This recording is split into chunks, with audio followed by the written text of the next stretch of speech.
victoire, acclamons-le. Dieu de victoire, il est vainqueur, faisons-lui place.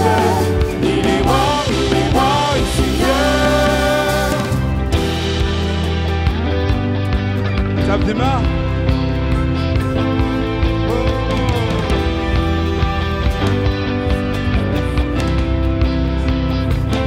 Accueillons, accueillons notre Dieu, il est le merveilleux, glorieux, majestueux. À vous, accueillons, accueillons notre Dieu, il est le merveilleux, glorieux, majestueux. Laissons entrer le roi de gloire, acclamons-le, Dieu de victoire, il est vainqueur, faisons-lui place, il est roi, Seigneur. Laissons entrer le roi de gloire, acclamons-le, Dieu de victoire, il est vainqueur, faisons-lui place, il est roi, Seigneur.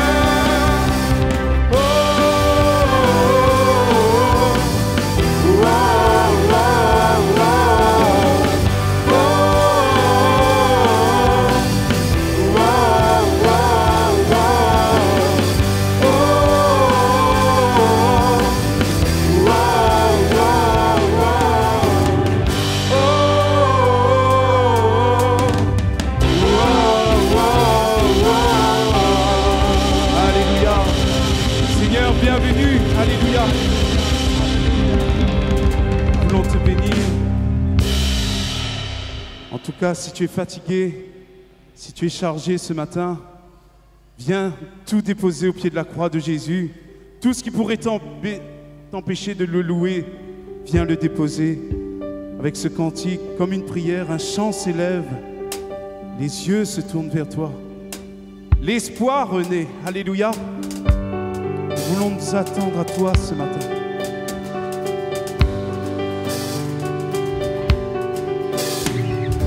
Un chant s'élève, les yeux se tournent vers toi, se tournent vers toi. L'espoir renaît, l'espoir renaît, les cœurs soupirent après toi. Oui, après toi. En te voyant, nous retrouvons la force de vie. Quand nous sommes en ta présence, nos craintes fuient, elles s'enfuient. Hosanna, Hosanna, tu es le roi, le sauveur, à toi la gloire et l'honneur. Hosanna, Hosanna, nous t'accueillons parmi nous. Sois le bienvenu, oh Jésus. Entends le son, entends le son des cœurs qui reviennent à toi, reviennent à toi. Dans ton royaume,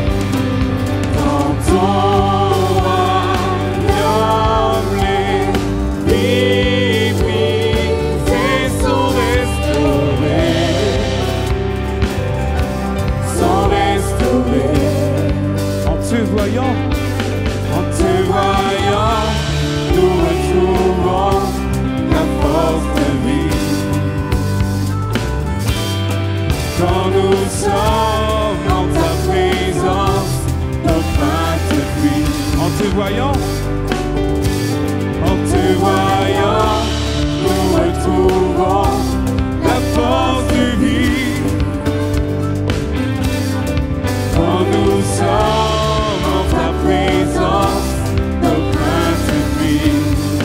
est sans prix. Hosanna, Hosanna, tu es le roi, le sauveur, à toi la gloire et l'honneur. Hosanna, Hosanna, nous t'accueillons parmi nous, sois le bienvenu, oh Jésus. Musique.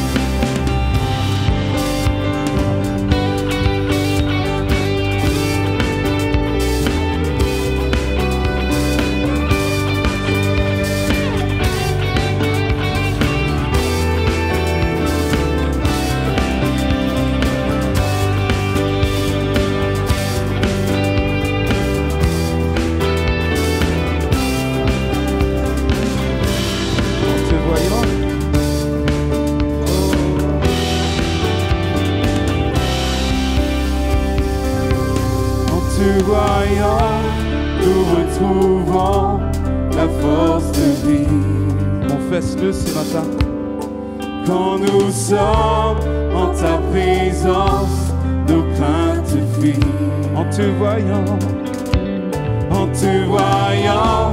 nous retrouvons la force de vie.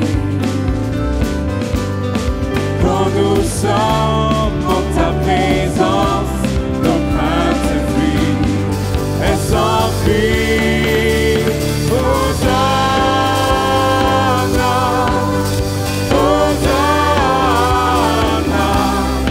tu es le roi, le sauveur, à toi la gloire et l'honneur. Hosanna, Hosanna, nous t'accueillons parmi nous, sois le bienvenu, oh Jésus. Hosanna, Hosanna, Hosanna, tu es le roi, le sauveur, à toi la gloire et l'honneur. Hosanna,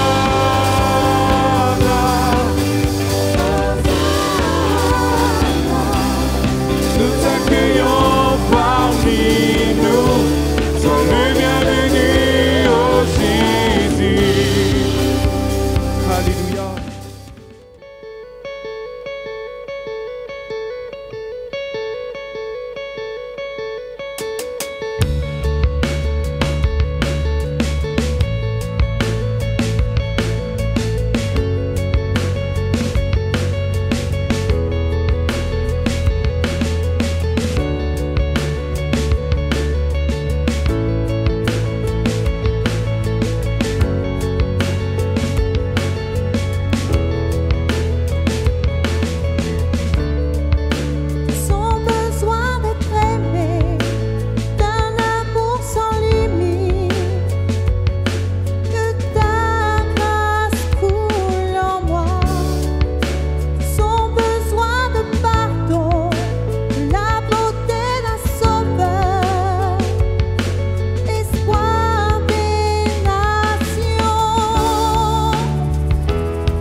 Sauveur, il déplace les montagnes.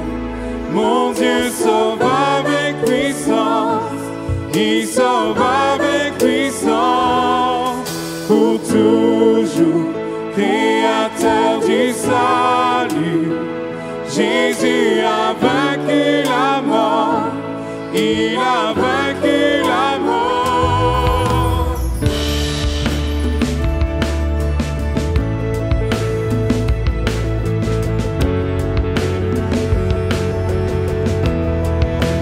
Prends-moi tel que je suis, prends-moi tel que je suis, mes peurs et mes échecs. Viens remplir ma vie, je donne ma vie pour te suivre dans tout ce que je crois. et je me soumets à ta volonté. Oh, Sauveur, il déplace les montagnes, mon Dieu sauve avec puissance, il sauve avec puissance, pour toujours, créateur du salut. Jésus a vaincu la mort, il a vaincu la mort. Sauveur, Sauveur, Il déplace les montagnes, mon Dieu sauve avec puissance, il sauve avec puissance, pour toujours, créateur du salut. Jésus a vaincu la mort, il a vaincu la mort.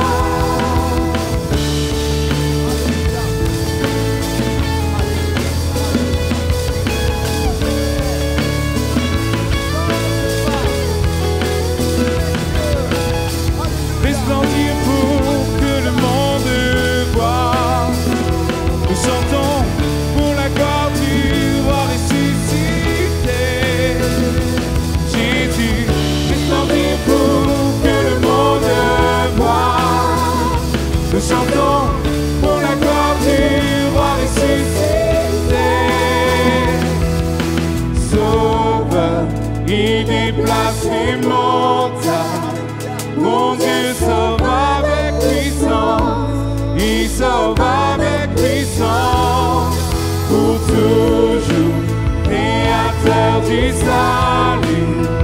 Jésus a vaincu la mort, il a vaincu la mort. Sauveur, Il déplace les montagnes, mon Dieu sauve avec puissance. il sauve avec puissance, pour toujours, créateur du salut. Jésus a vaincu la mort, il a vaincu la mort. Resplendir, resplendir pour que le monde voit. Nous chantons pour la gloire du roi ressuscité. Jésus, resplendir pour que le monde voit. Nous chantons Pour la gloire du roi ressuscité. à vous resplendir, resplendir pour. Amen. Chantons pour la gloire du roi ressuscité. Jésus, Resplendir pour que le monde voit. Nous chantons pour la gloire du roi ressuscité. Jésus, resplendir pour que le monde voit. Nous chantons pour la gloire du roi ressuscité. Jésus, resplendir pour que le monde voit. Nous chantons Pour la gloire du roi ressuscité. Acclame le Seigneur, alléluia. Il est puissant, il est merveilleux, alléluia. alléluia. Si vous voulez bien reprendre place, Alléluia. chantez ce cœur avec nous. Tu as porté ma croix, tu as tout donné pour que je sois libéré. Digne est ton nom, alléluia.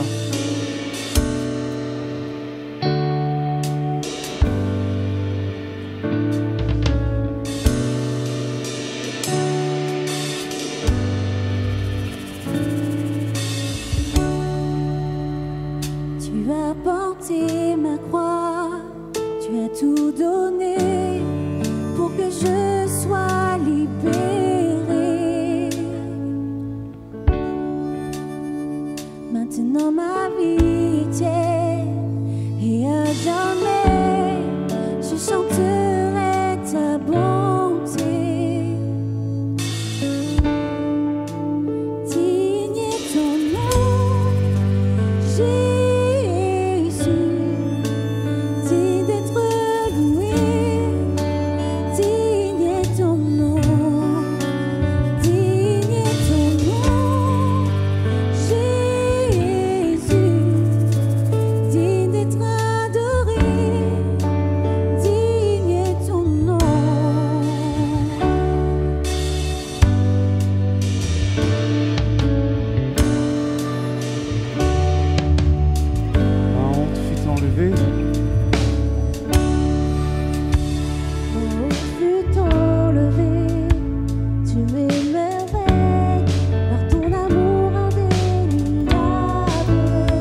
terre tu es loué, ta gloire est manifestée, seul ton nom est élevé, dans les cieux ton nom est exalté, sur la terre tu es loué, ta gloire est manifestée, seul ton nom est élevé.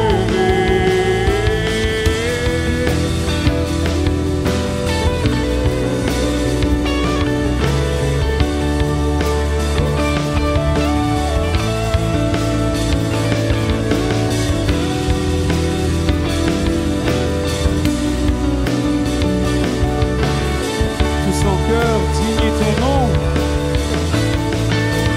digne est ton nom, Jésus, digne d'être loué, digne est ton nom, digne est ton nom, Jésus, digne d'être adoré, digne est ton nom. Digne est ton nom, Jésus, digne d'être loué, digne est ton nom, digne est ton nom, Jésus, digne d'être adoré, digne est ton nom. Alléluia. Je suis très heureux de vous présenter le couple pastoral qui a été invité pour ce Run Impact 2022. C'est le pasteur Grégory Baudelec et son épouse Siam, qui veut dire flèche. C'est la flèche du Seigneur. Je les ai rencontrés il y a 1 an lorsque je suis parti en métropole faire le film de ma vie. Et j'ai rencontré le frère et en parlant, il me dit « Waouh, la Réunion !» J'ai vu qu'il avait des étoiles dans les yeux. Il me dit, ouais, j'aimerais bien venir. Je lui ai rien dit. J'ai mis ça quelque part au fond là. Et quand on a préparé le Run Impact, je l'ai appelé. Il m'a pas dit, je vais prier pour voir si c'est le plan de Dieu, si je vais. Il m'a répondu oui tout de suite. En tout cas, on a été bénis durant cette semaine. La parole de Dieu a été efficace, a vraiment touché nos cœurs. Et avant de laisser la place au frère qui va partager la parole de Dieu, j'aimerais laisser la place à son épouse, Siam, qui a un témoignage percutant. Et quand on écoute son témoignage, on peut dire qu'il n'y a que Jésus qui peut faire ça. Donc je vais laisser la place à notre sœur Siam. Et elle va venir. Et juste après, son mari prendra le relais pour la parole de Dieu. En tous les cas, que Dieu vous bénisse. Merci, merci à tous. Alléluia. Merci pour votre accueil, pour les bons petits plats que vous nous avez faits. Vous avez vraiment pris soin de nous et on vous remercie. En tout cas, j'espère que vous allez bien ce matin. Est-ce que ça va? Ah, moi en tout cas, ça va plus ou moins bien. J'ai été à la mer hier, j'ai découvert vos belles petites plages et du coup, j'ai attrapé un petit peu froid, mais ça va aller par la grâce de Dieu. Donc, si entre-temps je tousse, je sais que le sonorisateur, il est avec moi, il va pousser un petit peu sur le bouton pour m'aider, par la grâce de Dieu. Alors, comme l'a dit le frère, donc je me présente, je m'appelle Siam, j'ai 34 ans, je suis mariée à Grégory Baudelec, ce beau jeune homme au premier rang, voilà. Nous avons 2 petites filles, Alissa qui a 7 ans, Mila qui a 11 mois, elles sont actuellement avec les grands-parents. Et donc, ça fait 18 ans que j'ai donné ma vie à Jésus. Et je n'ai jamais regretté ce jour-là. Alors, pourrez-vous dire, mais Siam, qui étais-tu avant?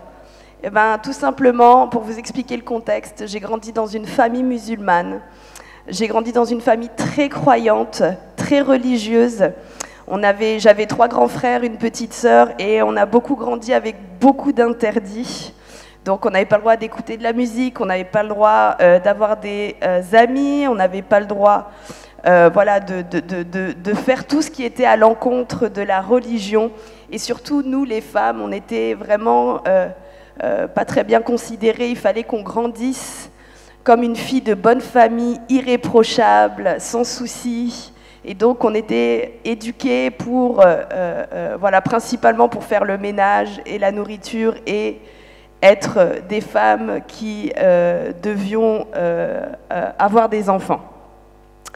Donc j'ai subi toutes sortes de violences physiques et psychologiques, puisque dès qu'on allait à l'encontre donc, des règles qui étaient instaurées ou de la religion, eh ben, il nous arrivait souvent, régulièrement, de recevoir des coups pour pouvoir qu'on puisse nous rentrer finalement dans ce moule, dans ce cadre qui était mis.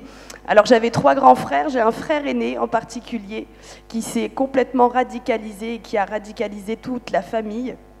Un jour, il rentre de boîte de nuit, c'était un jeune qui aimait faire la fête, et un jour, à 6 h du matin, il rentre de boîte de nuit. Bien sûr, mon père s'est énervé, etc.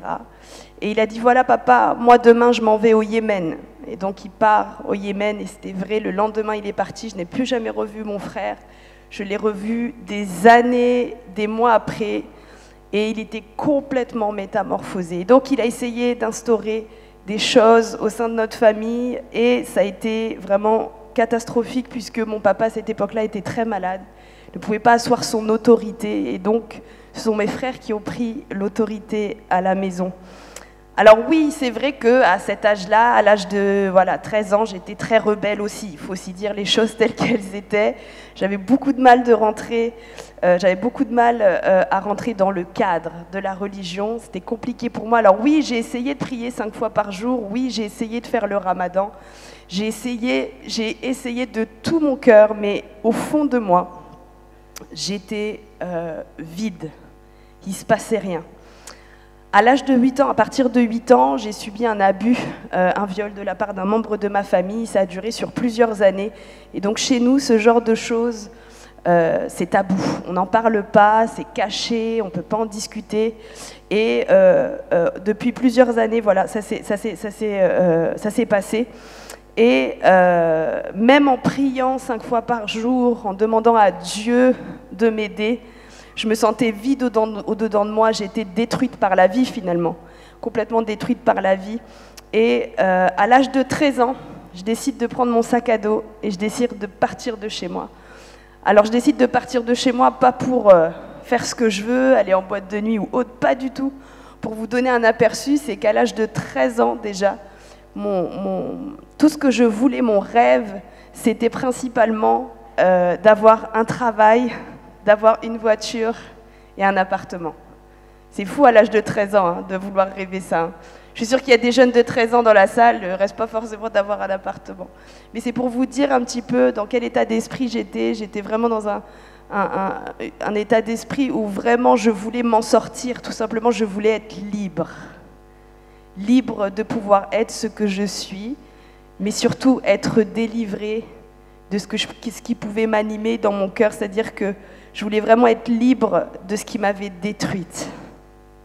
Et donc je décide de prendre mon sac à dos, je vais à l'école et je vais voir l'assistante sociale de mon collège. Et donc je lui dis voilà, je lui explique tout ce qui se passe, je suis au bout du rouleau, je suis épuisée, fatiguée. Et l'assistante sociale me regarde et est complètement touchée. Alors elle me dit, alors je ne sais pas si ça se fait toujours encore aujourd'hui, mais à cette époque-là, on avait 2 possibilités. Donc soit elle parlait donc au procureur, donc elle expliquait ce qui se passait. Alors donc, il y avait 2 possibilités. Soit j'étais considérée comme un cas d'extrême urgence, et à ce moment-là, j'étais retirée directement à ma famille. Ou soit je n'étais pas considérée comme un cas d'extrême urgence, et à ce moment-là, il y avait une enquête policière qui était faite chez moi. Et bien sûr, c'était improbable pour moi, inconcevable pour moi, qu'une enquête policière puisse se faire chez moi. Je savais que je ne serais plus de ce monde. Alors voilà, je fais confiance à l'assistante sociale et ça a été la pire journée de ma vie, puisqu'en fait, elle me demande d'aller à l'école, d'aller en classe, et elle me dit voilà, dès qu'un surveillant vient te voir et tape à la porte, tu sauras que c'est pour toi. Alors je vais en cours avec mon sac à dos, et là il y a un surveillant qui tape, et je crois que c'est pour moi, et non, c'est pas pour moi, et ça a été comme ça pendant toute la matinée. Mon cœur faisait des loopings à chaque fois, parce que j'avais peur, parce que c'était terrible pour moi, malgré tout, de partir de chez moi. Et on arrive à la fin de la matinée, et je vais voir l'assistante sociale, et je lui dis « Alors, est-ce que le procureur qu'est-ce que le procureur a décidé? Et là, elle me dit, Siam, je suis dans le regret de t'informer qu'une enquête policière sera faite chez toi et que tu ne partiras pas de chez toi. Et donc moi, je prends mon sac à dos, je dis, ok, si c'est comme ça, moi je pars sous les ponts, je vais dormir, je vais à l'extérieur, tant pis quitte à être SDF. Mais il est hors de question que je vive tout ça. Et elle me rattrape comme ça, elle me dit, Siam, laisse-moi une deuxième chance. Laisse-moi une deuxième chance, je ne peux pas te laisser partir comme ça, t'es mineur, je ne peux pas te laisser partir. Et je lui dis, ok, je te laisse une deuxième chance. Mais elle me dit, la seule chose que je te demanderais, c'est de rentrer chez toi, de faire comme si de rien n'était et de revenir à l'école.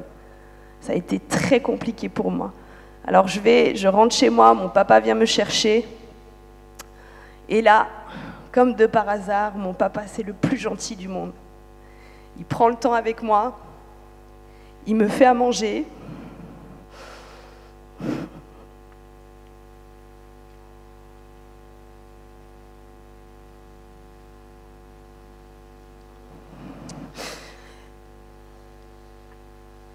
Il m'offre une montre pour se faire pardonner, parce que chez nous, on a des actions pour se faire pardonner. Le mot « je t'aime » n'est pas quelque chose qui est chez nous, on ne dit pas « je t'aime » à un enfant. C'est vraiment par les actes. Et là, ce jour-là, mon papa me dit « mais je sens qu'il y a un truc qui ne va pas, qu'est-ce qui se passe ?» Et je dis « non, non, ça va, tout va bien. » Je savais que si je revenais en arrière, je n'aurais pas pu connaître la liberté. Alors je vais chez moi, je mange, je repars, mon papa me dépose. Je lui dis que je lui dis que à 17h je sors. Merci, merci beaucoup. Je lui dis que je sors à 17h, alors que je sortais à 16h. Là aussi, je mentais et c'était dur pour moi. Et il me dit « ok, pas de souci ». Et quand il me dépose, je savais que si je me retournais, j'allais pas partir. J'ai décidé de regarder droit devant moi. J'ai regardé droit devant moi, je me suis dit « Siam, c'est maintenant ou jamais ». Et je suis partie directement à l'école. Je savais que j'allais plus le revoir. Et là, l'assistante sociale me dit « j'ai toujours pas de réponse ». Donc les heures passent, les heures passent, les heures passent. Et je me retrouve dans le bureau de l'assistante sociale qui me dit « voilà, tu es considéré comme un cas d'extrême urgence, mais il faut attendre la brigade des mineurs ». Alors la brigade des mineurs, c'est une unité spéciale qui vient chercher les enfants, etc. Et donc les heures passent, la brigade des mineurs n'est toujours pas là, il est 16h, 17h, mon père arrive, il voit que je suis toujours pas là, et là j'ai la CPE qui est là et qui dit textuellement comme ça, qui dit elle a un contrôle, c'est pour ça que ça dure plus longtemps. Donc elle ment à mon père voit bien qu'il y a un truc qui ne va pas. Et donc on attend toujours la brigade des mineurs, il est 17h30 et là mon père il dit bon il y a un problème. Donc il rentre dans le bureau du proviseur, le proviseur lui dit voilà, votre fille a été placée pour ce qui se passe, etc. Donc il lui cite les faits. Et donc la brigade des mineurs arrive, mais là entre-temps mon père a appelé mes frères. Le collège de base était implanté au cœur d'une cité. Donc forcément, s'il est implanté au cœur d'une cité, forcément mes frères ont des amis, etc. Donc ils arrivent dans le collège avec des battes de baseball, des chaînes, etc. Et je me souviens, on descendait, et je me souviens d'escalier, on descendait, l'assistante sociale, on marchait, on était comme ça à quatre pattes presque pour pas qu'on nous voie. Et elle me disait, si j'avais su durant toute ma carrière ce que j'avais vécu, je penserais pas du tout. Et là, du coup, on arrive en bas, ma prof de français est tremblante. Elle me dit, ça va aller, Siam, ça va aller, elle est toute tremblante. Et donc, du coup, elle échange de vêtements avec moi pour pas qu'on me reconnaisse. Et là, on arrive, la brigade des mineurs arrive, ils me prennent, ils m'extirpent. Et là, on arrive au commissariat, je ne souhaitais pas voir ma famille, je ne souhaitais pas voir mes frères, je ne souhaitais voir personne. Et donc le policier me dit, voilà, on va passer par derrière pour éviter que tes frères te voient. Et finalement, le policier voulait bien faire, le pauvre. On arrive et je me retrouve nez à nez avec mes frères menottés, qui m'insultent, etc. Et j'étais littéralement paralysée par la peur. J'étais incapable de marcher. J'étais comme ça, je ne pouvais plus bouger. Et il y a un policier qui crée une réaction chez moi, il me pousse pour me monter à l'étage. Et donc là, il est 2h du matin, je donne ma déposition, j'explique ce qui se passe. Et donc il y a une autre assistante sociale qui vient me voir, qui me prend et qui m'emmène dans un foyer. Et là, j'arrive, il est 3 heures du matin, je suis seule, face à moi-même, sans famille. J'ai fait de foyer en foyer, de famille d'accueil en famille d'accueil. Et donc, forcément, le cœur est de plus en plus vide. Le cœur a besoin d'être comblé. Et donc, forcément, je le comble par la drogue, par les garçons, par l'alcool, par les vols, par les mesures disciplinaires à l'école. Pour moi, j'avais plus rien à perdre. J'étais fichue, j'étais malheureuse, j'étais morte au-dedans de moi. Alors vous pourriez me dire, mais Siam, comment tu as fait pour rencontrer Jésus dans tout ça? Tout simplement, à l'âge de 16 ans, j'étais sur la terrasse de mon foyer et j'étais au bord du suicide, tout simplement. Au bord du suicide, et il y avait un pont juste à côté du foyer. Je voulais juste m'y jeter parce que je me disais tout simplement, une Siam de plus, une Siam de moins, qu'est-ce que ça change? Et je m'adresse à Dieu directement parce que, qu'on le veuille ou non, j'avais une notion de Dieu, j'avais une notion que Dieu existait. Et j'ai dit, toi là-haut, toi là, si tu existes vraiment, je ne sais pas s'il faut être juif, chrétienne, musulmane, tout ce que tu veux. Moi, j'ai besoin d'une famille d'accueil. Et pourquoi je disais ça? Parce que j'estimais que j'avais besoin d'un cadre familial pour pouvoir évoluer et avancer. Et on était 15 dans ce foyer-là. 15, j'étais la dernière arrivée. C'était juste impossible pour moi que Dieu puisse faire quelque chose pour moi. Mais j'ai quand même crié mon désespoir et j'ai dit, je ne sais pas ce qu'il faut être. Mais ce que tu choisiras, je le saurai. Ce que tu choisiras, je me soumettrai à ce que tu décideras. Et sans le savoir, j'ai fait cette prière à Dieu. Le lendemain, j'ai mon éducateur qui vient me voir et qui me dit « Siam, je comprends pas, on a trouvé une famille d'accueil pour toi. » Et là, je bug, quoi. Je suis comme « Comment ça, t'as trouvé une famille d'accueil ?»« Oui, ils veulent t'avoir dès ce week-end-là. Ils veulent absolument avoir un week-end avec toi. Ils veulent s'occuper de toi. » Je dis « Mais attends, il y a 15 autres personnes derrière. » Il dit, moi non plus, je comprends pas. C'est pas grave, tu vas faire l'adaptation. Et il y avait même d'autres jeunes à côté de moi qui disaient, mais attends, elle est arrivée en dernier et c'est elle qui part en premier. Et là, je m'arrête et je me dis, c'est pas possible, me dis pas que c'est Dieu qui m'a répondu. Et c'est comme si quelqu'un avait pris mon dossier en dessous de la pile et l'avait mis au-dessus de la pile. Et là, je me dis, waouh! Et donc je vais dans cette famille d'accueil-là, je fais l'adaptation et quand je rentre chez eux, il y a une paix qui surpasse toute paix. Un amour, mais exceptionnel. Elle me dit, voilà Siam, nous on accepte de faire à manger pour toi parce qu'à l'époque je mangeais halal. Ceux qui ne savent pas ce que c'est, ce sont des viandes qui sont sacrifiées avec des prières faites. Et elle me dit, moi ça ne me dérange pas. Moi ça ne me dérange pas. Je prends le temps pour toi, de faire à manger pour toi, et moi, je ferai à manger pour moi. La seule chose que je te demande, Siam, c'est juste de respecter. Nous, on prie à table avant de manger. Je dis, OK. Ils se mettent à table, ils commencent à prier avant de manger. Et là, ils sortent le Père, le Fils, le Saint-Esprit. Je me suis dit, qu'est-ce que c'est que ça encore? Et là, ça vient me frapper. Je me dis, mais mince, j'ai dit à Dieu, mince. J'ai dit que si me donnait une famille d'accueil, je serais ce que lui aurait décidé. Mais pour moi, c'était impensable de passer de musulmane à chrétienne. C'était inconcevable pour moi. C'est quelque chose, c'est comme si que je remettais en cause toute mon éducation. Mais je me sentais tellement bien. Et donc, la semaine qui a suivi, je dis, OK, je veux bien venir chez vous.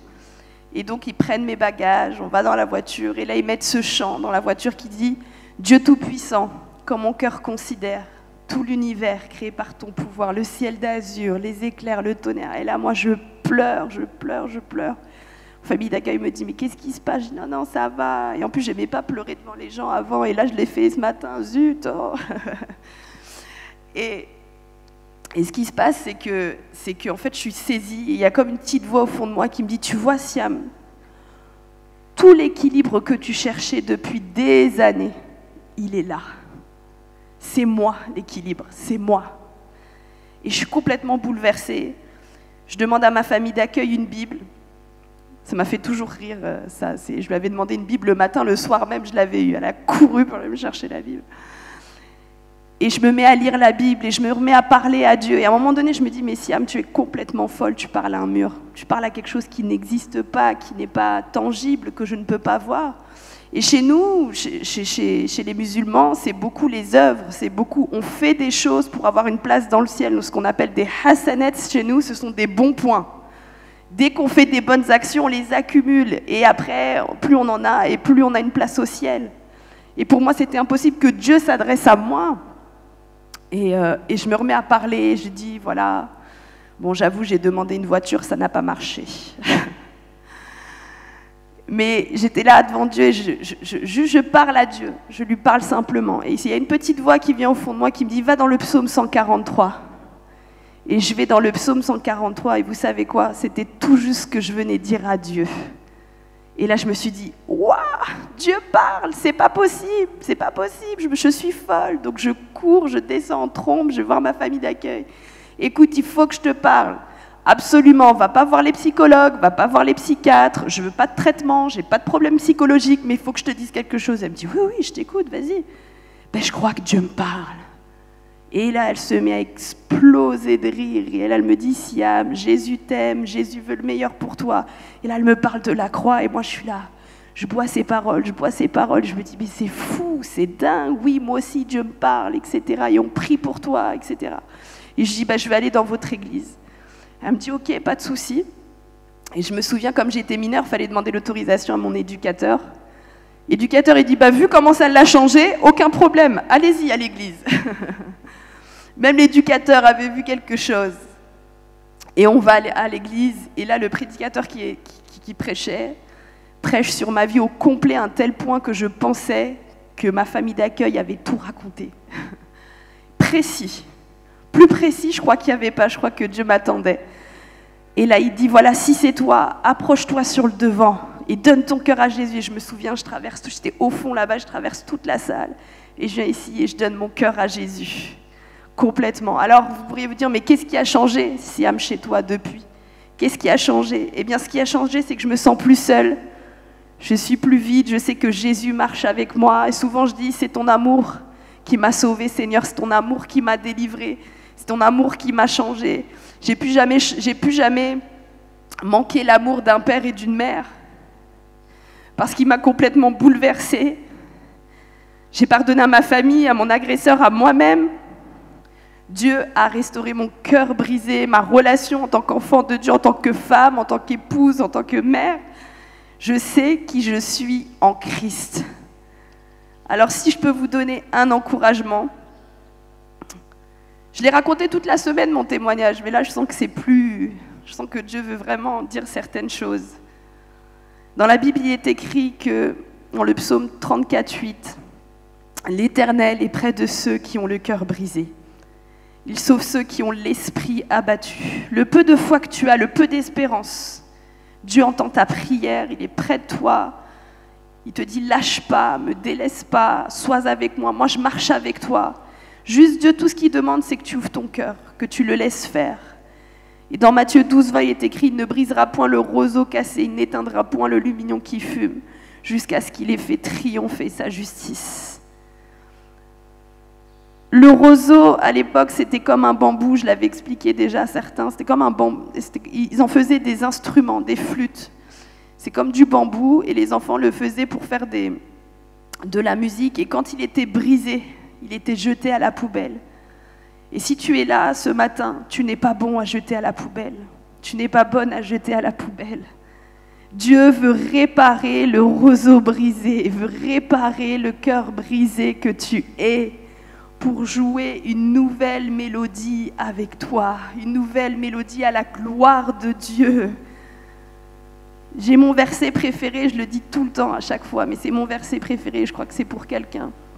Également ce matin, c'est Jérémie 29, verset 11, qui dit « Dieu connaît les projets qu'il a formés sur vous, des projets de paix et non de malheur, afin de vous donner un avenir et une espérance. » Merci à tous, merci de m'avoir écouté.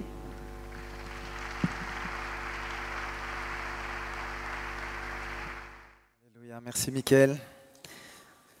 Waouh! La présence de Dieu nous fait du bien, hein? Je crois que j'ai reçu autant que vous pendant cette semaine, par vos sourires, par votre amour, par vos prières. On repart avec nos bagages, avec des bons souvenirs. Je parlais avec le pasteur Clermont tout à l'heure, je lui disais, je suis tellement touché parce que tu peux prendre l'avion et aller à des milliers de kilomètres. Dieu est le même. Que ça soit au nord, au sud, à l'est, à l'ouest, l'Esprit de Dieu est à l'œuvre sur la surface de la terre, mes amis. Et lorsque tu entends ce que Jésus fait dans la vie d'un homme et d'une femme, j'étais comme ceci avant, mais Jésus est venu me transformer, me libérer. Ça, c'est la puissance de Dieu. Jésus est toujours le même hier, aujourd'hui et éternellement. Amen. Est-ce que vous êtes prêts pour la parole de Dieu? Alléluia. Alors, je vais commencer avec une question. On peut se tutoyer? On est en famille. Voici quelle est cette question. Es-tu vraiment libre? Vois-tu, si Jésus a été à la croix et qu'on a mis des clous dans ses mains et dans ses pieds, on a mis une couronne d'épines sur sa tête, son sang a coulé. J'aimerais te dire qu'il n'est pas venu sur cette croix en vain. Jésus n'est pas venu à la croix pour te rendre libre seulement à moitié. Mais si Jésus est venu à la croix, c'est pour te rendre totalement, complètement libre. Que quelqu'un dise Amen. Et peut-être que tu as accepté Jésus dans ta vie. Il est venu pardonner tes péchés, transformer ton cœur. Mais j'aimerais te dire ceci.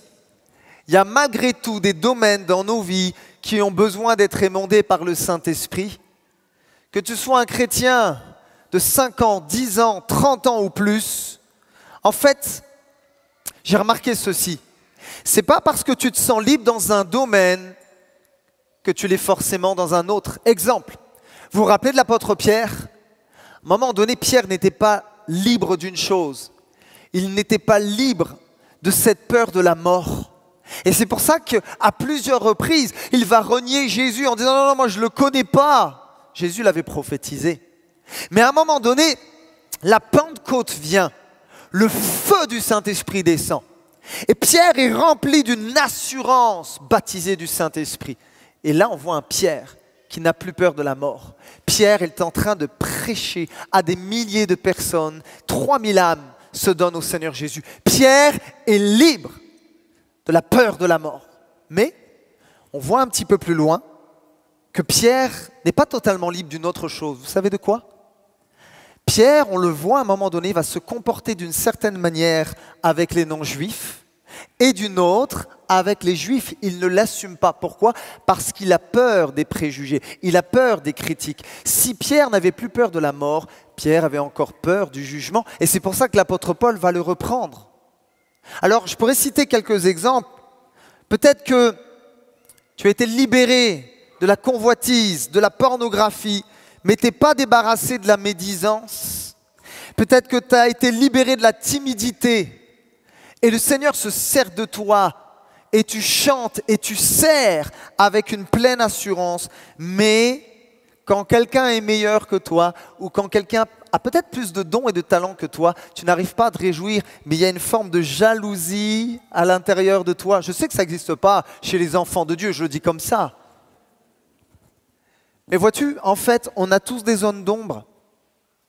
Tu peux venir avec ta grosse Bible à l'église et faire des belles louanges. Gloire à Dieu pour les belles louanges. C'était tellement merveilleux d'entendre le peuple de Dieu ce matin. Mais on a quand même des zones d'ombre dans nos vies que l'Esprit de Dieu veut éclairer. C'est peut-être des failles, c'est peut-être des blessures qui ne sont pas soignées, qui ne sont pas totalement guéries. C'est peut-être une mauvaise compréhension de Dieu et de sa parole. Et en fait, j'ai appris, vous savez, ça fait maintenant 20 ans que je suis chrétien, que la vie avec Dieu, ce n'est pas un sprint, c'est un cheminement. Et dans cette marche, le Seigneur, par son esprit, veut éclairer les zones d'ombre qui sont en toi. Et vois-tu, quand le Saint-Esprit vient éclairer, ou mettre le doigt sur certaines choses, ce n'est pas pour t'accuser, ce n'est pas pour te blâmer en te disant « tu n'es pas assez un bon chrétien, tu pries pas assez, je suis déçu de toi ». Ce n'est pas le but de Dieu. Le but de Dieu, c'est de t'éclairer pour te transformer à l'image de son Fils Jésus-Christ. Alléluia. Et j'ai une conviction. Je crois que plus un enfant de Dieu laissera le Saint-Esprit mettre la lumière sur les zones d'ombre, et plus il sera en mesure d'être une lumière dans les ténèbres. Je vais le reformuler ainsi. L'intensité de ta lumière dépendra de comment tu laisses le Saint-Esprit éclairer tes propres zones d'ombre. Et Paul, à un moment donné, va écrire aux chrétiens de la Galatie. Et Paul les avait éclairés par son enseignement. Il avait prêché la puissance de l'Évangile. Et notamment, il avait communiqué cet enseignement de la grâce de Dieu qui libère. Et alors que Paul part, il va dans un autre endroit, implanter d'autres églises, poursuivre son voyage missionnaire. Eh bien, il y a des faux docteurs qui vont entrer dans les églises et y introduire des fausses doctrines. Et ces gens enseignaient qu'en plus de la foi en Christ, il fallait quelque part observer la loi pour être sauvé. Leur évangile était un mélange de christianisme, mais aussi de judaïsme, de grâce et de loi. Et Paul va écrire aux chrétiens de Galate pour contrer les faux docteurs judaïsants qui dénigraient l'enseignement central du Nouveau Testament. Vous savez c'est quoi l'enseignement central du Nouveau Testament? C'est la justification par la foi. Et malheureusement, les chrétiens de la Galatie vont se détourner de cet enseignement central. Ils sont en train de faire marche arrière. Et Paul, dans ce contexte-là, nous sommes dans Galates, au chapitre 5, à partir du verset 1, il va dire ceci. C'est pour la liberté que Christ vous a affranchis. Tenez donc ferme dans cette liberté et ne vous le placez pas de nouveau sous la contrainte d'un esclavage. Waouh! On pourrait traduire « ne vous laissez pas surcharger ». En fait, voici ce que produit la loi. Elle met un terrible joug sur nos épaules. Vous savez quel est le but de la loi, la fonction principale de la loi? C'est de signaler nos transgressions. C'est vrai que la loi est un pédagogue, mais la Bible nous montre qu'en fait, l'homme n'a pas réussi à mettre en pratique la loi parce que c'est un joug qui est trop lourd. Et c'est d'ailleurs pour ça que Jésus a dit « Venez à moi, vous tous qui êtes chargés et fatigués, et je vous donnerai du repos. Prenez mon joug, car il est doux et léger. » Jésus, en fait, savait très bien, oui, que des gens étaient fatigués, chargés par le poids de la vie.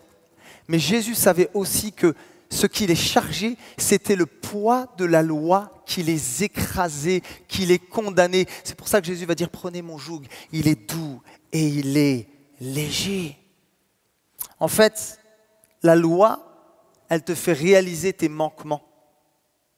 La loi, elle nous fait réaliser nos erreurs.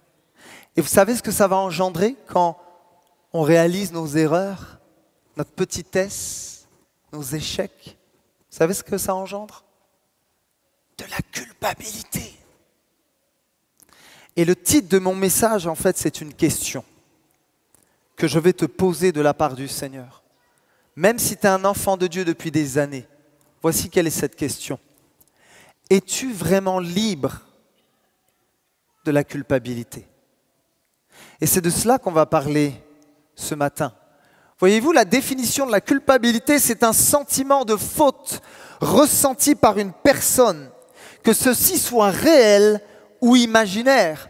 La culpabilité, c'est la situation d'une personne qui se sent à tort ou à raison coupable d'avoir transgressé une règle. Peut-être que tu es venu dans ce lieu ce matin et tu es rongé par la culpabilité, par l'esprit de la condamnation, parce que peut-être qu'il y a eu des échecs dans ta vie. Peut-être que dans ton mariage, il y a eu des échecs, dans ta vie sentimentale. Peut-être même dans ta pureté, dans ta consécration. Peut-être que tu as fait des erreurs que tu regrettes. Peut-être même que tu as honte de certaines choses. Et ces choses refont surface et t'empêchent parfois de te réjouir, de louer Dieu, de l'adorer, parce que tu te sens comme pas à la hauteur. Tu te sens condamné. Le poids de la culpabilité vient s'écraser sur toi. Oh! Et en fait, on a deux options quand la culpabilité vient frapper à la porte de notre cœur. Tu peux, je dirais même, avoir deux mentalités. Tu peux avoir la mentalité d'un Ismaël ou tu peux avoir la mentalité d'un Isaac. Et tout au long de ce message, nous allons voir si nous sommes des Ismaël ou si nous avons la mentalité d'un Isaac. Est-ce que vous êtes prêts? Alors mon premier point, je l'ai intitulé « La contrainte d'être un Ismaël ». Et on fait une petite marche arrière, on passe du chapitre 5 au chapitre 4. Et voici ce que Paul dit dans Galates 4, 31.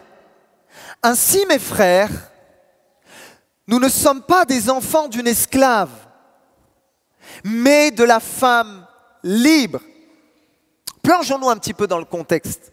En fait, dans ce chapitre, Paul rappelle à ses lecteurs qu'Abraham avait deux fils. Le premier fils, c'est Ismaël, c'est le fils de l'esclave. Et le second, c'est Isaac, c'est le fils de la femme libre. Et ces deux fils, c'est assez intéressant, représentent deux religions. Je dirais même qu'ils représentent deux alliances. Un fils représente l'ancienne alliance et le deuxième fils représente la nouvelle alliance. En fait, Ismaël va représenter la religion de l'esclavage qui pourrait être représentée par le judaïsme et Isaac va représenter cette religion de liberté qui peut être représentée par le christianisme. Et normalement, si on est des enfants de Dieu, nous devons tous marcher comme des Isaac. Mais vous savez, ça fait quelques années que je suis chrétien.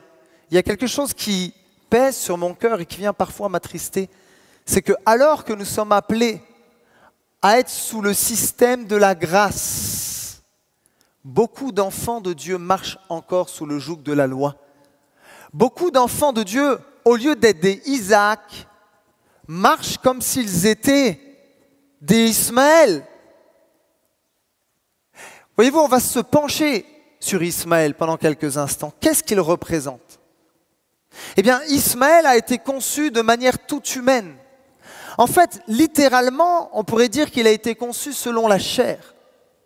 Et Ismaël va représenter tes propres forces, tes propres capacités. Exemple, si je prie et que je fais des bonnes actions, alors comment on va se sentir? On va se sentir bien. Vous savez pourquoi? On va estimer que nous avons le droit d'avoir accès à la présence de Dieu. Et puis quand on se comporte d'une manière peut-être qui n'est pas toujours bonne, parce que ça arrive, et que des mots sortent de notre bouche, et que peut-être on se met en colère, ça vous est déjà arrivé? Et que finalement vous allez dans la présence de Dieu, ça vous est jamais arrivé de vous dire « Hey, tu oses louer le Dieu 3 fois saint? Mais tu n'es pas digne. Tu te prends pour qui? Toi qui n'es pas un homme et une femme de prière. Toi qui as encore des combats avec certaines tentations. Toi qui as trébuché cette semaine, tu as fait des choses que tu ne devais pas faire. Tu n'es pas digne d'avoir accès à la présence de Dieu. Tu n'es pas digne de servir Dieu. La voix de la condamnation, la voix de la culpabilité. Et j'ai réalisé ceci, c'est que notre paix et notre joie dépendent plus de ce que nous faisons, plutôt de ce que nous sommes en Jésus-Christ. Ça, c'est bien dommage. Et je pense que l'Église a été influencée par le système de la société actuelle. Vous savez, on est dans une société où on marche avec un système de points. Vous avez tous été à l'école. Moi, je suis un ancien hyperactif. Je ne pouvais pas rester en place plus de 30 minutes. Il fallait que je bouge, il fallait que je cours, il fallait que je m'exprime. Et c'est pour ça que parfois, il m'arrivait de ne pas avoir toujours de bonnes notes, parce que je n'aimais pas réviser à l'école. Et lorsqu'il y avait des notes, on comparait nos notes avec les camarades de classe. Un système de notes, un système de points. Je sais que j'avais un ami autrefois qui était en prépa, et au fond de la classe, on affichait les meilleures notes avec les noms des élèves jusqu'aux notes les plus basses. Et ça crée un système de rivalité, de compétition, un système de classement. Et j'ai comme cette impression que ce système-là, on l'a reporté dans l'Église du Seigneur Jésus. On l'a reporté dans nos vies chrétiennes. Et c'est tellement triste en fait. Vous savez, j'ai même entendu des chrétiens qui doutaient de leur salut parce qu'ils estimaient qu'ils n'étaient pas assez saints, pas assez bons, qu'ils ne réjouissaient pas le cœur de Dieu. Vous savez, c'est quoi le danger du légalisme? C'est que les œuvres prennent plus de place, que nos œuvres prennent plus de place que l'œuvre de Jésus à la croix. C'est ça le danger du légalisme. Et Paul va lancer un avertissement. On est dans Galates 5, à partir du verset 2. Il dira, « Moi, Paul, je vous le dis, si vous vous faites circoncire, Christ ne vous servira à rien. » En fait, ce que Paul est en train de dire, c'est que quand tu rajoutes des œuvres à l'œuvre de Christ, tu es en train de mettre quelque chose qui s'interpose entre toi et Jésus. Et voyez-vous, c'est judaïsant prêcher la circoncision. Et moi, à chaque fois que je lis ces passages, je dis « Gloire à Dieu pour la nouvelle alliance en tant qu'homme » et que tous les hommes disent « Amen ». Nous n'avons plus besoin de la circoncision. Amen, alléluia. Et vous savez, il y a un théologien du nom de Jack Hunter qui va parler de la circoncision et de ce contexte-là. Et il dira ceci, dans le contexte des Galates, la circoncision n'était pas aux yeux de Paul une simple opération chirurgicale, ni seulement une observance religieuse. Elle représentait un système de salut par les œuvres bonnes. Elle annonçait un évangile basé sur l'effort humain, en plus de la grâce divine. La loi supplantait la grâce. Christ était supplanté, c'est-à-dire remplacé par Moïse, car ajouter quelque chose à Christ, c'est lui enlever quelque chose. Vouloir compléter Christ équivaut à le supplanter. Christ est, il le dira, le seul sauveur. Il dira ceci, la circoncision revient donc à une excision de Christ. Waouh, c'est fort. Et Paul continue dans son épître. Et il dira ceci, et j'affirme encore une fois à tout homme qui se fait circoncire, qu'il est tenu de mettre en pratique la loi tout entière. Waouh! En fait, il est en train de dire que si tu transgresses ne serait-ce qu'une partie de la loi, c'est comme si tu transgresses l'ensemble de la loi. Et il dira, vous êtes séparés de Christ, vous tous qui cherchez à être considérés comme justes dans le cadre de la loi. Vous êtes déchus de la grâce. Et le verbe déchu en grec veut dire perdre prise sur quelque chose. Ce que Paul est en train de dire, c'est que tu ne peux pas avoir une prise sur la grâce et en même temps une prise sur la loi. Dès qu'un enfant de Dieu lâche la grâce, il se met automatiquement sous le système de la loi. Waouh! Et ce que j'aime avec l'apôtre Paul, bien qu'on l'appelle le Moïse du Nouveau Testament, c'est qu'il va être sincère. Il va parler de ses combats, il va parler de ses luttes, il va même dire à un moment donné, misérable que je suis, qui me délivrera de ce corps de mort? Et Paul va parler de la frustration psychologique que produit la loi chez celui qui découvre la possibilité de l'observer par ses propres forces. Et le dira ainsi dans Romains 7, 10. Le commandement qui conduit à la vie se trouva pour moi conduire à la mort.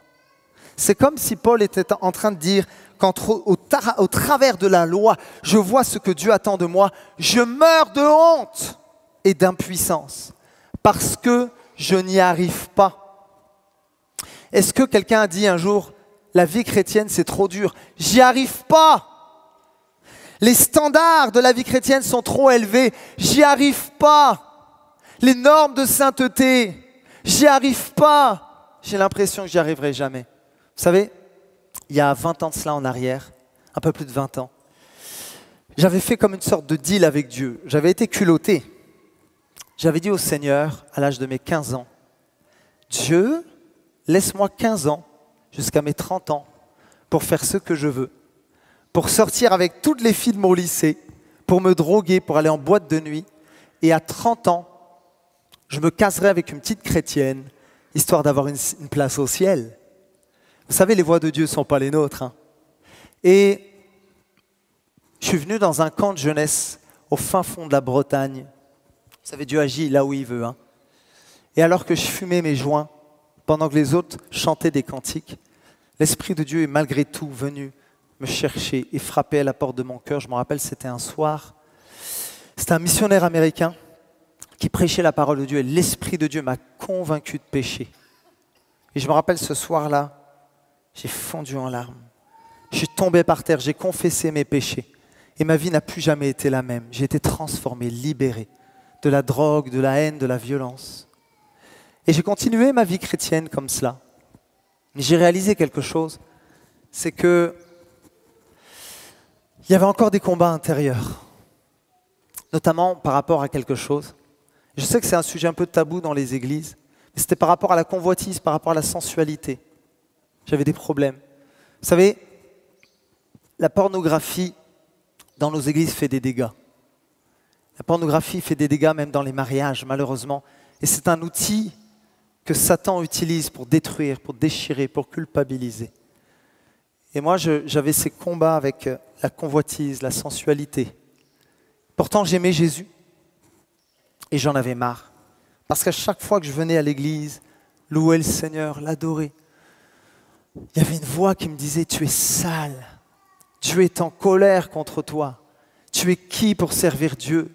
Tu n'es pas digne de servir Dieu. » À un moment donné, j'étais tellement rongé par le poids de la culpabilité, rongé par la condamnation, que j'ai dit à Dieu, Seigneur, la vie chrétienne, c'est trop dur.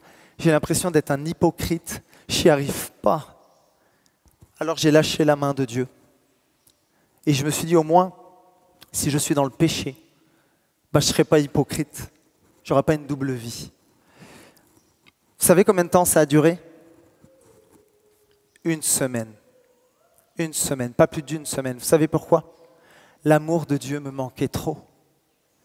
Sa présence me manquait trop. Et quand tu as été touché par l'amour de Jésus, bouleversé par la personne de Jésus, il n'y a rien qui te comble comme lui. Il n'y a rien qui te libère comme lui. Il n'y a rien qui te change comme lui. Et je me rappelle, j'étais dans ma chambre et j'ai fait cette prière, Seigneur, tu vois, je galère avec ça, mais je m'abandonne à toi. Et je me rappelle, la présence de Dieu, l'amour de Dieu était palpable. Et j'étais visité par l'Esprit de Dieu dans ma chambre. C'est comme si le Seigneur me disait, fils, je t'aime, je ne te condamne pas. Va, relève-toi, je suis avec toi. Et vous savez, j'aurais aimé vous dire que Dieu m'aurait libéré instantanément parce que je crois dans la puissance de Dieu. Je crois que Dieu peut agir instantanément. Mais vous savez, parfois la vie avec Dieu, c'est un processus, c'est une marche. Et je vais être honnête avec vous, il m'est arrivé de rechuter, il m'est arrivé de retomber, mais à chaque fois, Dieu m'a relevé. Dieu me disait, fils, relève-toi, je suis avec toi, ne lâche pas, n'abandonne pas. Et en fait, plus je marchais et plus j'étais en train de découvrir l'amour de Dieu, la grâce de Dieu. Et plus en fait je comprenais sa grâce et moins j'allais vers ces choses qui étaient sales pour moi. Parce que la grâce, en fait, elle ne te donne pas envie de pécher. La grâce, elle t'attire vers la beauté de Jésus. La grâce, elle t'attire vers sa sainteté. La grâce, elle t'attire vers sa présence. Et en fait, j'ai compris au fur et à mesure que Dieu dans ma détresse, Dieu dans ma faiblesse était avec moi. Et j'aimerais te dire, Dieu ne te lâche pas. Il est encore là. Il est avec toi. Alléluia. Il est avec toi. Alléluia. J'aimerais vous dire ceci. Le doigt du diable appuie là où ça fait mal. Et je pense à des personnes en particulier. Est-ce que je peux avoir un petit peu d'eau, s'il vous plaît? J'ai la voix desséchée. Je pense à des personnes en particulier. Je pense aux parents qui se culpabilisent. Parce que vos enfants sont loin de Dieu. Merci frère. Vos enfants sont loin de Dieu. Et vous vous culpabilisez. Parce que votre fils n'est pas au Seigneur. Votre fils et votre fille sont loin de Dieu. Et Satan vous condamne en disant, je n'ai pas été une bonne mère. Je n'ai pas été un bon père. Je n'ai pas été assez présent. Il y a peut-être quelqu'un dans ce lieu, tu aimerais même rembobiner la cassette de ta vie en disant « Seigneur, j'aimerais tellement une autre chance. Parce que quand je vois l'état de mon foyer, quand je vois l'état de mes enfants, il se pourrait peut-être que je n'ai pas été assez spirituel, je n'ai pas assez passé de temps avec eux. » Il y a comme une condamnation qui est là. Il y a la voix de l'accusateur qui est là, qui te pointe du doigt et qui te fait mal, qui appuie sur certaines cicatrices qui ne sont pas encore suffisamment refermées. Le doigt du diable appuie. Oh, j'aimerais vous dire ceci. Croyez-vous que vous êtes moins aimé du Père lorsque vous n'y arrivez pas? Lorsque vous avez subi des échecs? Lorsque vous avez fait des erreurs? Vous savez, quand je suis devenu papa de 2 merveilleuses petites filles, j'ai davantage compris la paternité de Dieu. Et vous savez, il y a un système de gommettes à l'école primaire. Ma fille s'appelle Alissa, elle a 7 ans. Elle est en CP, elle passe au CE1. Et j'ai transmis quelque chose à ma fille. Je ne sais pas si c'est bien ou mal, mais j'ai transmis le ministère de la parole. Ma fille parle beaucoup. Et lorsqu'elle est à l'école, malheureusement, parfois, au lieu d'écouter son institutrice, elle parle beaucoup. Alors, vous savez, il y a plusieurs styles de gommettes. Il y a la gommette or. La gommette or, c'est quand tu n'as pas parlé, que tu as été sage à l'école. Et elle est toute fière. Et elle me dit, papa, regarde, j'ai une gommette or. Et parfois, il y a des gommettes vertes. Là, c'est quand tu as un petit peu parlé. Et tu as des gommettes rouges. Là, c'est quand vraiment tu as été une mauvaise élève. Et parfois, ma fille ramène des gommettes vertes. Et croyez-vous que quand elle ramène des gommettes vertes, je lui dis, eh bien écoute, tu ne dormiras pas à la maison ce soir? Non, absolument pas. En fait, si ma fille se comporte bien, je l'aime. Si parfois elle fait des erreurs, oui, papa peut se mettre un peu en colère, mais je l'aime. Pourquoi? C'est ma fille. Et je l'aime. Je suis son papa. Et quoi qu'elle fasse, je continuerai de l'aimer. Et en fait, c'est exactement ce que Dieu fait avec toi. Quand tu marches sur les sommets spirituels, Dieu t'aime. Mais quand tu es au fond du trou dans la vallée, Dieu t'aime. Son amour pour toi ne change pas. Il est toujours le même. Voyez-vous, ma fille n'a pas besoin de ramener toutes sortes de bonnes notes ou d'accumuler des notes pour qu'elle regagne mon amour. Et parfois, quand je tombais, quand je trébuchais, j'avais comme l'impression qu'il fallait accumuler tout un système de bonnes œuvres et de points pour regagner l'amour de Jésus. Et lorsque j'avais accumulé tout ça pendant des semaines, je me disais quand je rentrais dans la présence de Dieu, peut-être qu'enfin je pourrais avoir accès à la présence de Dieu. Vous savez quoi? C'est un mensonge du diable. Tu as accès à la présence du Seigneur, que tu te sentes à la hauteur ou pas, que tu sois sur les sommets ou pas. Alors j'aimerais vous dire ceci. Jésus n'est pas venu à la croix juste pour vous libérer de votre péché. Bien sûr que Jésus pardonne les péchés. Mais Jésus est venu à la croix pour vous libérer aussi de la conscience, de la culpabilité que le péché engendre dans nos vies. Jésus est venu faire sauter le poids de la condamnation à la croix. Et il a dit, tout est accompli. Alléluia. Alors pour terminer mon premier point, j'aimerais te dire ceci, arrête de gagner des points avec Dieu parce que Dieu est ton Père et il t'aime. Que quelqu'un dise Amen. Alléluia. Alors je terminerai bientôt. Si il y a la contrainte d'être un Ismaël, je terminerai avec ce second point. Il y a également le bonheur d'être un Isaac. Alléluia. Paul dira dans Galates 4, 28, « Nous, frères et sœurs, comme Isaac, nous sommes les enfants de la promesse. » Et ce qui est extraordinaire, c'est que Isaac ne vient pas d'une manière charnelle. Il ne vient pas de nos propres forces. Isaac est le fruit d'un miracle.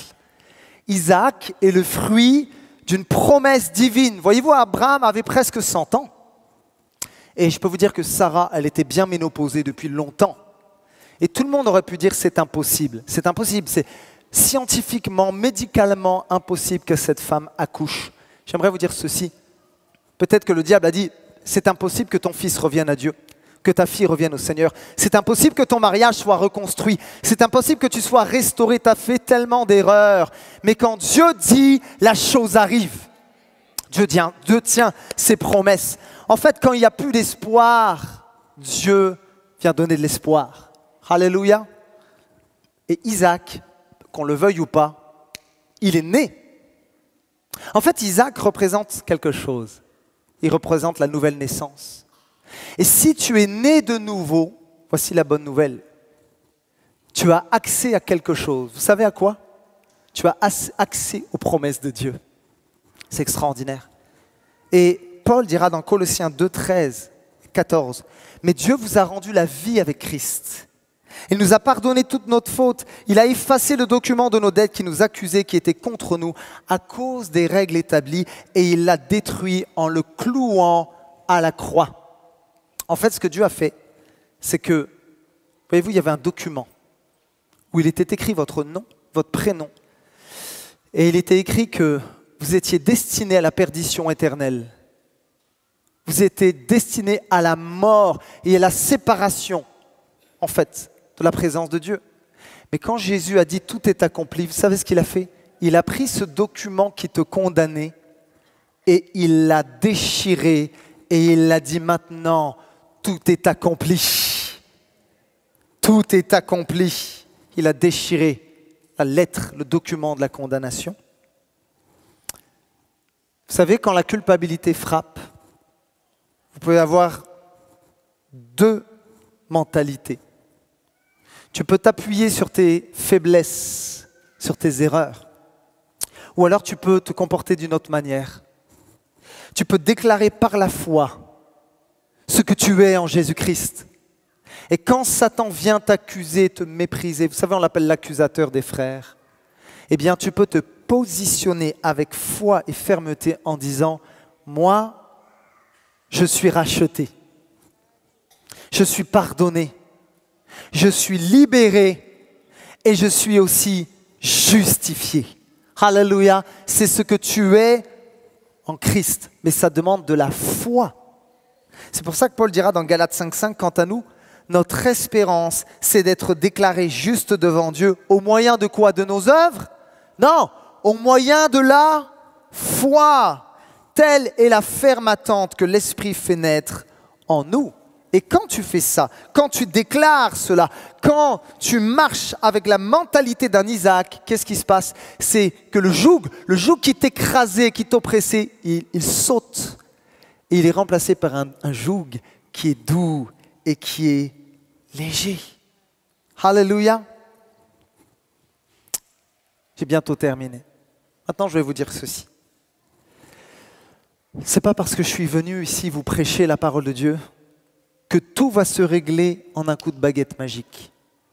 Je crois dans l'autorité des Écritures. Je crois que la parole de Dieu ne revient pas à elle sans avoir fait son effet.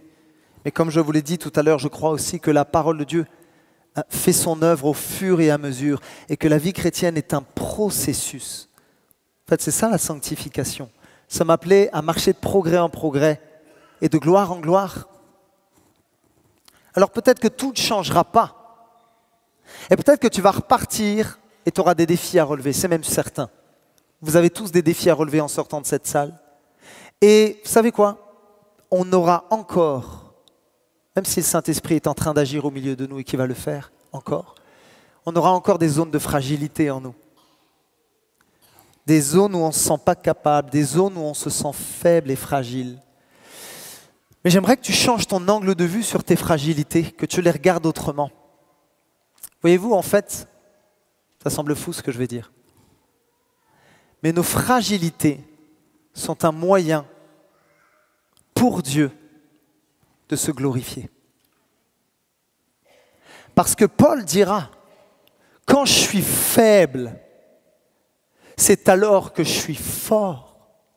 Parce que si on était toujours fort et parfait, en fait, on ne glorifierait plus Christ, on se glorifierait nous-mêmes. Et en fait, être faible, c'est une bonne nouvelle.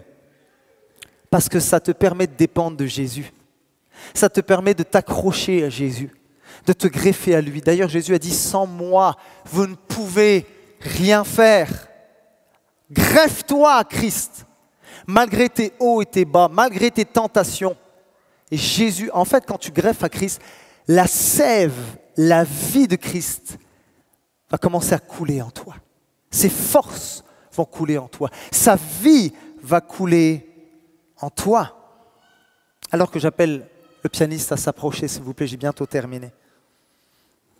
Vous savez, quand on tombe dans le trou, quand on fait des erreurs, Dieu ne t'attend pas avec une pelle. Peut-être certains se disent, ça sert à quoi la pelle ici, là? Dieu ne t'attend pas avec une pelle. Dieu ne t'attend pas pour t'enterrer en te disant, allez, je vais creuser un trou encore plus profond. Parce que tu es un bon à rien, parce que tu es un pécheur, parce que tu n'y arrives pas, je suis en colère contre toi. Dieu ne t'attend pas avec une pelle. Maintenant, Satan, oui. Satan, des fois, en fait, il n'a même pas besoin de creuser notre trou. C'est nous qui lui prenons la pelle et on s'enterre tout seul. Vous savez, c'est quoi sa spécialité au diable? C'est de te nommer par ton péché. Et Satan, parfois, il vient et il te dit, en te pointant du doigt, « Et toi, l'adultère? Et toi, l'alcoolique ?» Il te nomme par tes failles. « Et toi, le dépressif, la dépressive ?» C'est ça, être un enfant de Dieu? C'est prendre des cachets pour dormir le soir? C'est pleurer tout le temps? C'est être sans cesse découragé? Il est où ton Dieu? Et Satan te nomme par ton péché. Satan te nomme par tes failles.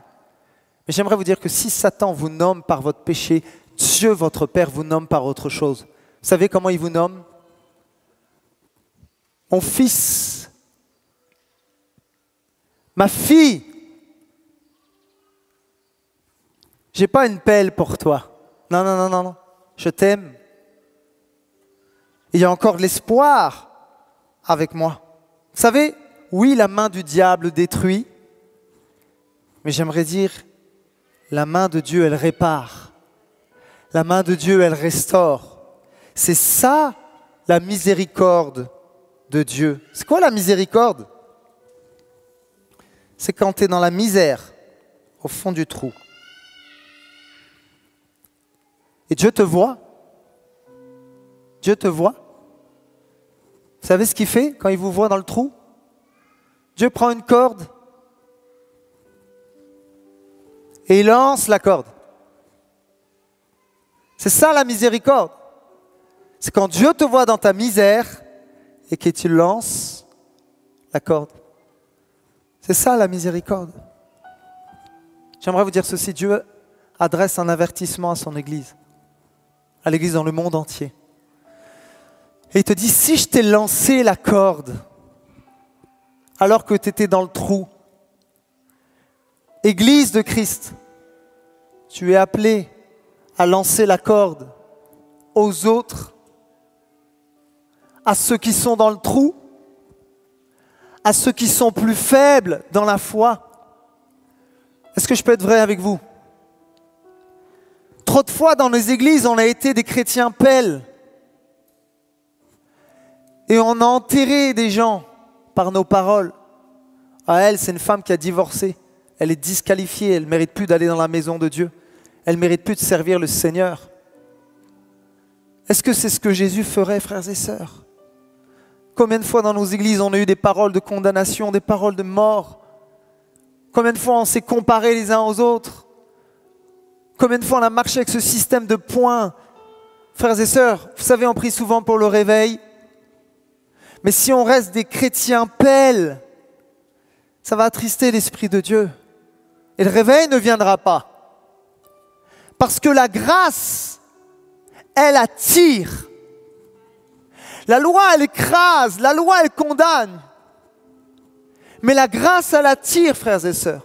Vous savez, il y a un texte qui est parlant dans la parole de Dieu dès le départ. On est dans le livre de la Genèse, Genèse 21. Vous savez, il y a Abraham qui va faire une fête pour célébrer le sevrage d'Isaac. C'était la cérémonie de passage de la petite enfance à l'enfance qui était organisée en l'honneur d'Isaac. Et là, c'est prophétique. Ce qui se passe, c'est prophétique. Vous vous rappelez de ce qu'Ismaël a fait lors de cette cérémonie? Vous vous rappelez? Il a ri. Il n'a pas ri de joie. C'était de la moquerie. C'était un rire méprisant. Vous savez ce que ça signifie? Dès le départ, il y avait une confrontation entre la loi, Ismaël qui rit, Ismaël qui méprise. Confrontation entre la loi et la grâce. Dès le départ. Et Dieu lance un appel à son Église. Que la grâce abonde dans nos églises. Que la grâce abonde dans nos maisons.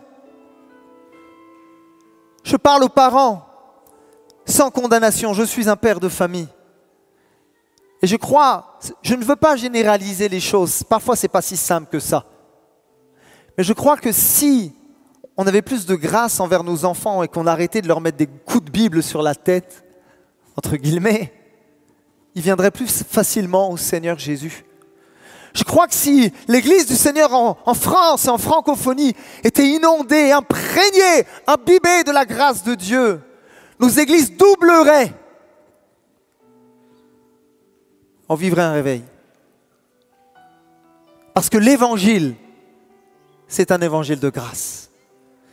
Parce que le point central de l'Évangile, ce n'est pas la justification par les œuvres, c'est la justification par la foi en Jésus-Christ. Alléluia.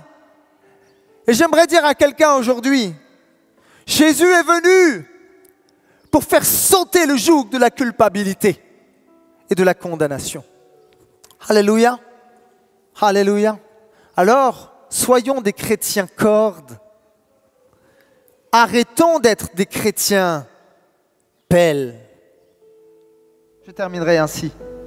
Il y a peut-être quelqu'un dans ce lieu, tu dis, c'est bien beau pasteur ce que tu prêches, mais je suis tellement au fond du trou. Je sais que ça fait des semaines et des mois, peut-être même, que Dieu me lance la corde. Mais tu sais quoi, pasteur? J'ai même plus la force de saisir la corde. J'ai plus la force. J'ai plus la force. Bien, je vais dire une chose. Toi qui te sens loin de Dieu, toi qui as fait des erreurs, toi qui estimes que tu n'es plus digne et plus aimé peut-être, que Dieu est en colère contre toi, Dieu, du haut de son trône, ne te regarde pas comme ça en tapant du pied, en disant « il va jamais sortir du trou celui-là. » Dieu a tant aimé le monde qu'il a donné, qu'il a envoyé son Fils, Jésus. Et encore aujourd'hui, Jésus, il te dit ceci. C'est pour quelqu'un, cette parole. Tu n'as plus la force de saisir mon amour, de saisir ma grâce. Voici ce que je vais faire. Moi, je vais lancer la corde. Encore et encore et encore. Je lance la corde. Vous savez ce qu'il fait Jésus? Il n'a pas peur d'aller vers les choses qui sont sales. J'ai prêché ça cette semaine. Jésus n'a pas peur du noir. Pourquoi? Parce qu'il est la lumière. Il y a tellement de paraboles qui parlent de personnes qui ont été perdues et que Jésus est venu retrouver. La drachme perdue, la brebis perdue. Jésus a laissé les 99 autres. C'est une parole pour quelqu'un. Jésus est prêt encore aujourd'hui à laisser les 99 pour te lancer la corde et aller au fond du trou, aller te chercher. Il s'approche de toi et il te donne la corde. Et il te dit, fils, je t'aime. Et je ne vais pas te laisser comme ça, je vais au fond du trou avec toi. Et tu sais ce qu'on va faire? Je vais te prendre avec moi. Je vais te prendre avec moi. Viens avec moi. Viens, je vais te porter. Et tu sais quoi? On va sortir du trou ensemble. On va aller de l'avant. Tu as des combats. Et moi, je suis avec toi. Je te sors du trou. Je te lance la corde. Je restaure ton cœur. Je te guéris. Je te guéris. Je te guéris. Alléluia, c'est une parole pour quelqu'un ce matin. Je te guéris. Alléluia, je te sors du trou. Est-ce qu'on pourrait acclamer le roi des rois, le Seigneur des seigneurs, pour ce qu'il est, pour ce qu'il fait? Dieu te lance la corde. Alléluia. Alléluia.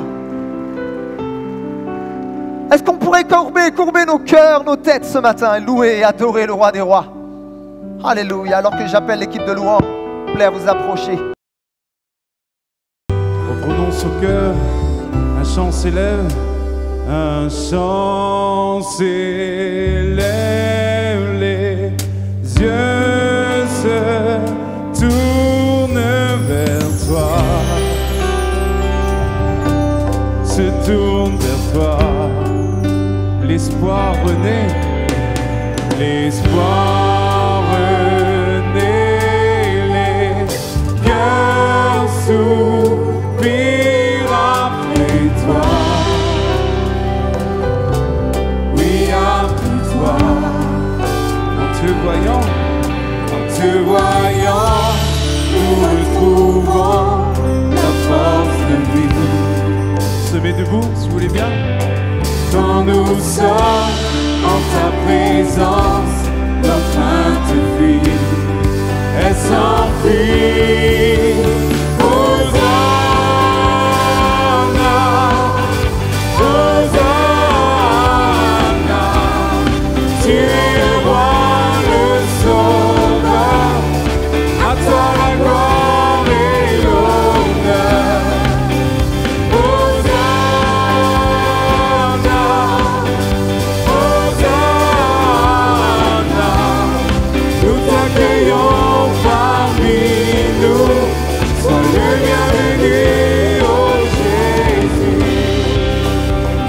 Entends le son, entends le son des cœurs qui reviennent à toi, reviennent à toi, dans ton royaume, dans ton royaume, les brisés sont restaurés.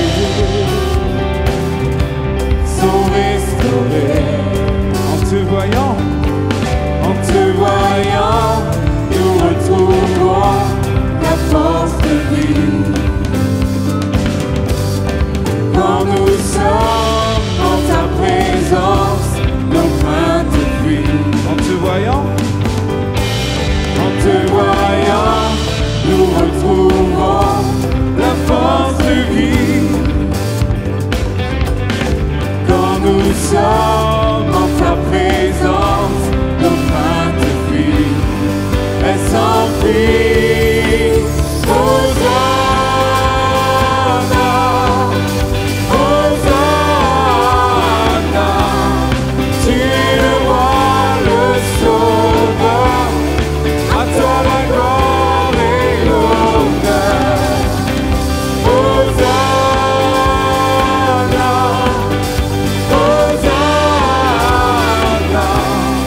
nous t'accueillons parmi nous, sois le bienvenu, ô Jésus.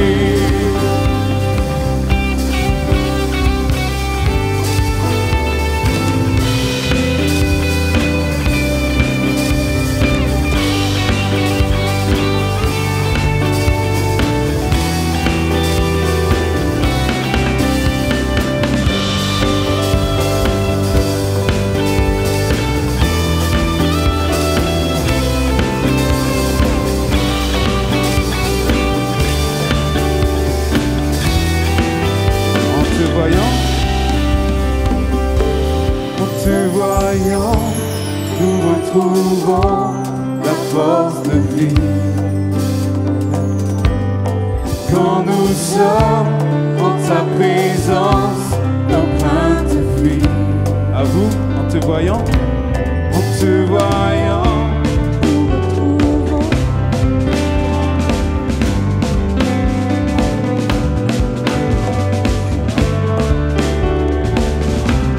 nos craintes fuient, elles s'enfuient. Hosanna, Hosanna, tu le roi, le sauveur, à toi la gloire et l'honneur. Hosanna, Hosanna, nous t'accueillons parmi nous. Sois le bienvenu, oh Jésus. Alléluia. Gloire à Dieu. Nous invitons la chorale à prendre place, si vous voulez les encourager déjà.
Tous mes rêves, mes pensées,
Nous allons maintenant vous chanter une vérité. Le frère nous a parlé de son chemin, ce cheminement à faire avec Dieu, mais il a commencé bien avant même la création du monde, avant même que tout ne soit. Dieu était là. Et il est là, bien au-delà de tous les temps. C'est ce que nous allons vous interpréter.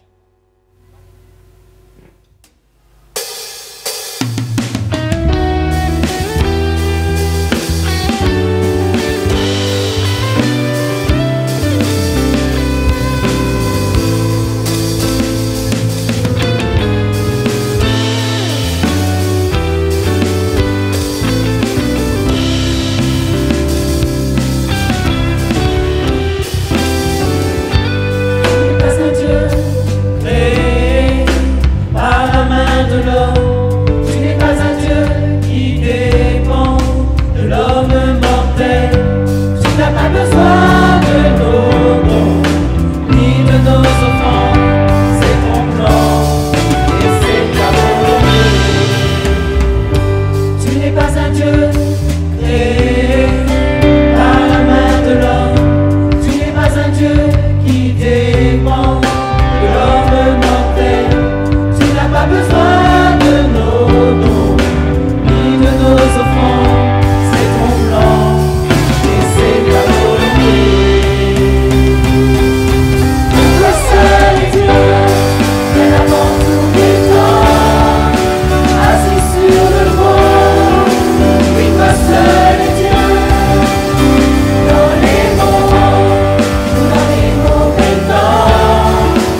C'est dur de faire le clap de fin. Ça fait 6 mois qu'on se prépare dans la prière. Et puis là, c'est... Waouh! En tout cas, je veux remercier le Seigneur. Gloire à Dieu, à Jésus-Christ qui a été au centre et au contrôle de tout ce Run Impact 2022. Je veux de ma part remercier l'Église de la région de Grand-Bois, Petite-Île, Montvert, Saint-Joseph, qui pendant 6 mois, on a prié, J'ai peur d'oublier quelqu'un, donc j'englobe tout le monde. Tous ceux qui ont mis la main à la pâte, qui ont contribué à la bonne réussite de ce Run Impact, et je ne veux pas mettre un nom plus qu'un autre, mais à tous, merci. L'Église était une véritable fourmilière et je confesse devant vous que j'aime ça. Gloire à Dieu. Je voudrais aussi remercier Monsieur le maire et aussi tout le conseil municipal qui nous a permis d'avoir ce gymnase afin de nous rassembler aujourd'hui pour ce culte particulier. Et on va prier le Seigneur que ça se pérennise. J'espère que l'année prochaine, à cette date à peu près, on sera ici pour célébrer le culte du Run Impact. Je voudrais aussi remercier le frère Grégory et son épouse Siam qui nous ont vraiment bénis.